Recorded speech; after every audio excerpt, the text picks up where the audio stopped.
السلام عليكم ورحمة الله وبركاته. أهلا بيكم في قناة سوبر ريمو. النهاردة هنعمل مع بعض بيتزا البركان أو الفولكينو بيتزا. زي ما انتم شايفين، هنعمله بطريقة سهلة وبسيطة وطريقة جميلة، وبيطلع نتيجة هايلة، شكل وريحة وطعم مفيش بعد كده. شكل جديد هنعمله. زي ما انتم شايفين البيتزا هشة وطرية وجميلة. انا هفتحها لكم دلوقتي. مفيش احسن من كده. بنعملها في البيت، ما بتتكلفش زي الجاهزة، وعاملينها في البيت وضامنين نظافتها وشكلها جميل.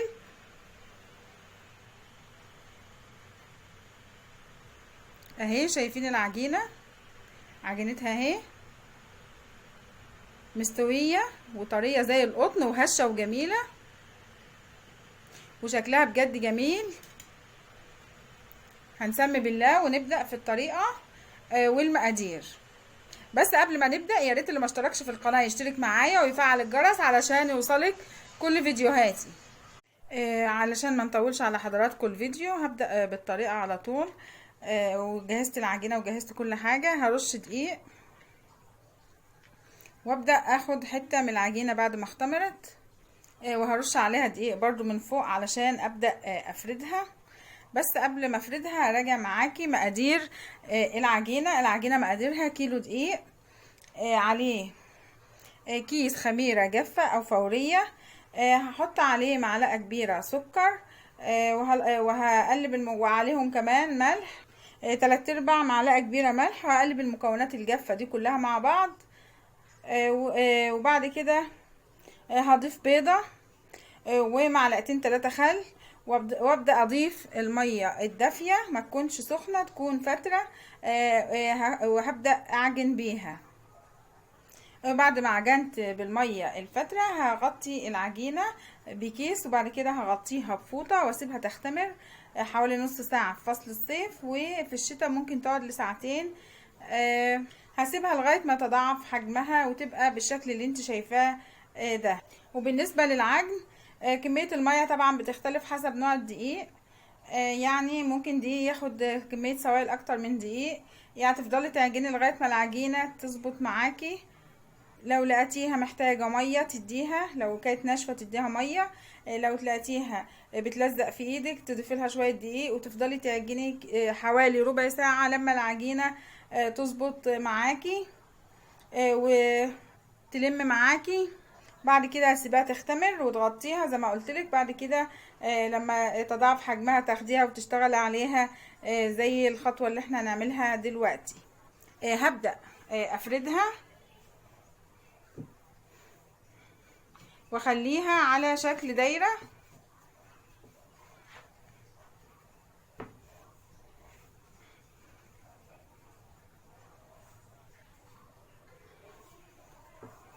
زي ما انت شايفة بالشكل ده كده،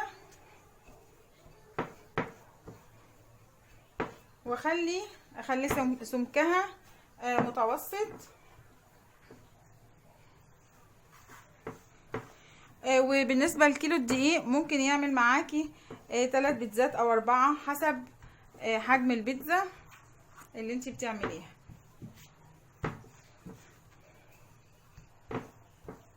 انا دلوقتي فردتها، هسويها واخليها دايرة. سويتها بالشكل ده بقطعت البيتزا. هدهن صينية بالزيت، هدهنها كويس بالزيت علشان ما تلزقش فيها، يعني لازم تكون مدهونة كويس. الزيت فيها كمية كويسة عشان البيتزا ما تلزقش في الصينية.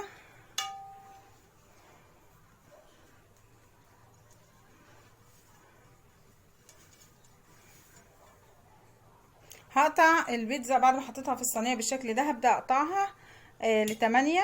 بقطعت البيتزا كده،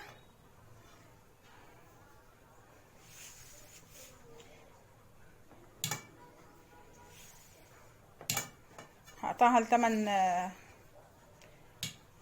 ل8 اهي.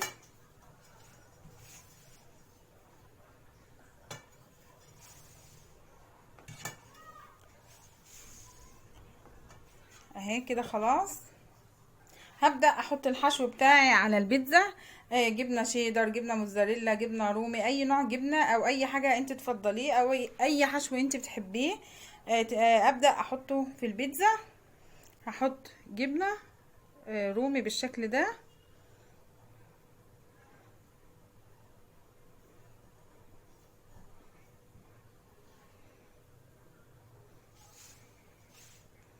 هحط في كل الجهات،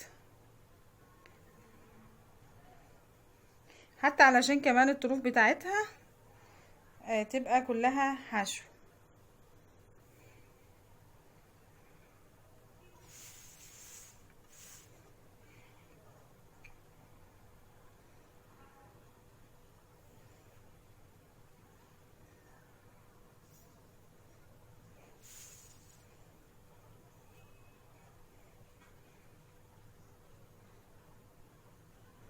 اهي هحط في كل الطروف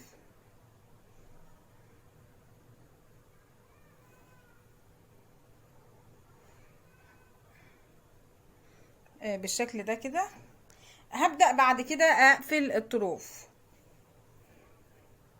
علشان اعمل بيتزا البركان هعملها ازاي؟ هجيب الطرف ده اعمله كده، والطرف التاني كده بالشكل ده، واقفلهم على بعض بالشكل ده. اهي اهي واضغط عليها كده اهي كده. ودي بتبقى الفوهة كده مفتوحة من هنا. هنعمل واحدة تانية اهي.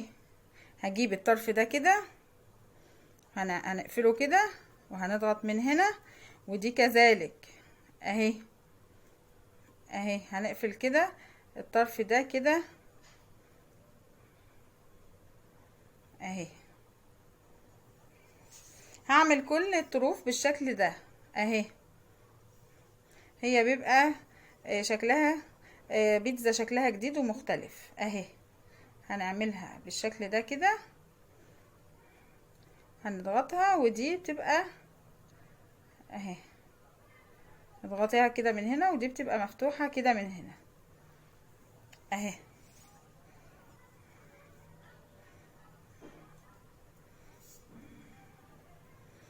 شكل جديد هيبقى شكله جميل قوي، والكل هيحبه اهي. يعني تغيير كده. هعمل كل الطروف بتاعتي زي ما انت شايفاها كده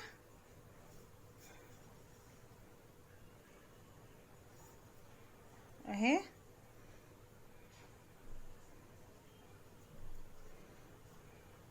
انا لسه كده ما حشيتش غير الطروف، ولسه ما حطيتش الصلصه ولا اي حاجه، ولسه ما حطيتش الحشوه اللي جوه. بوريك الوقت بس الطروف بتتعمل ازاي اهي.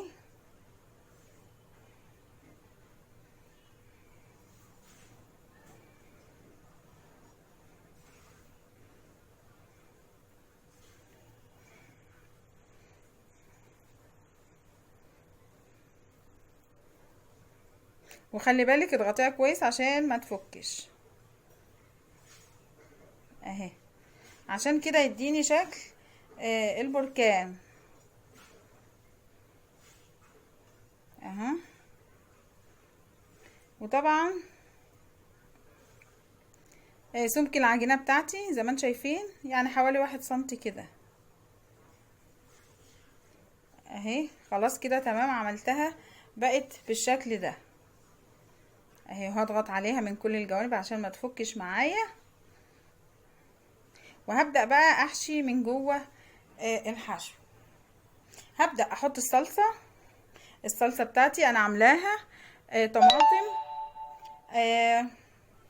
عاملة صلصة طماطم على بصل على توم، وسلقاهم كده على النار، وبعد كده ضربتهم في الخلاط عشان وخليت القوام ناعم خالص زي ما انت شايفه كده. وحطيت عليهم بصل بودر وتوم بودر وبابريكا وملح اهي. حطيت الصلصه بالشكل ده. هبدأ بعد كده احط فلفل اخضر،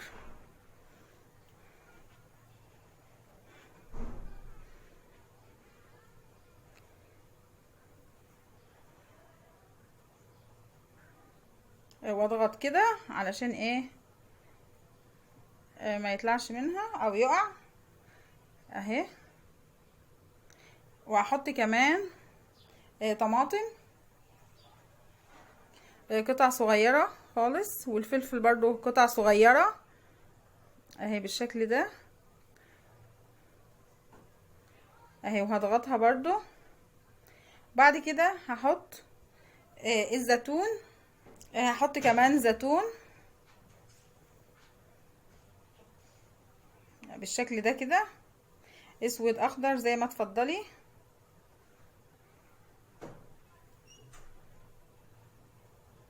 اهو. مش هحط جبنه دلوقتي، هدخلها في الفرن بالشكل ده، وبعد ما تطلع هحط الجبنه اللي انا عايزاها، وبعد كده هدخلها تحت الشوايه. بس قبل ما ادخلها الفرن هبدا ادهن الطروف دي بالزيت كده علشان تبقى لمعه.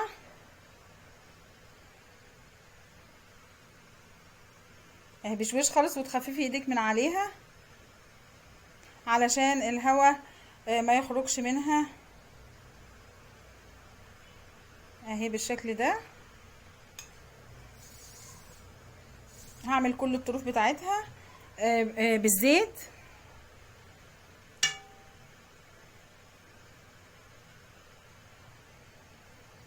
اهي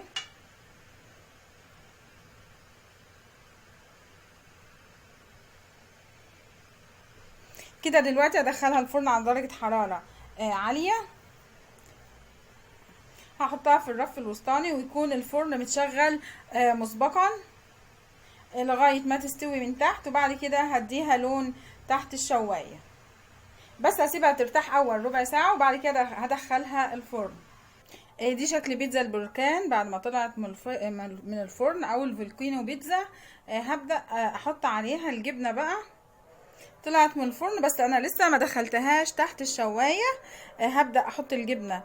دي جبنة رومي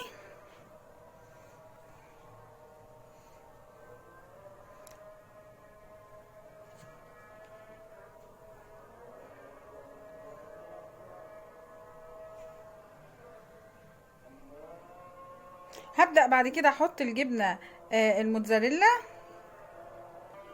الجبنة الموتزاريلا لما بتسيح بتديها طعم جميل قوي وبتديها مطة